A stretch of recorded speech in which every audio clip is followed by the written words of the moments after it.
a golden crown. A short moral story. Once in a forest, there was a small bird who loved singing. One day, a big bird heard small bird singing. Big bird was jealous and told small bird, "Stop singing. You are too small and your voice is very bad." The small bird felt sad but didn't stop singing. She practiced every day and her voice got better day by day. Few days later, a king was passing by the forest.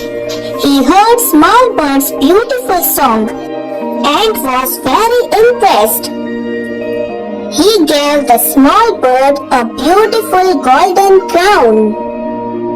Moral of the story is, believe in yourself. Thank you for watching.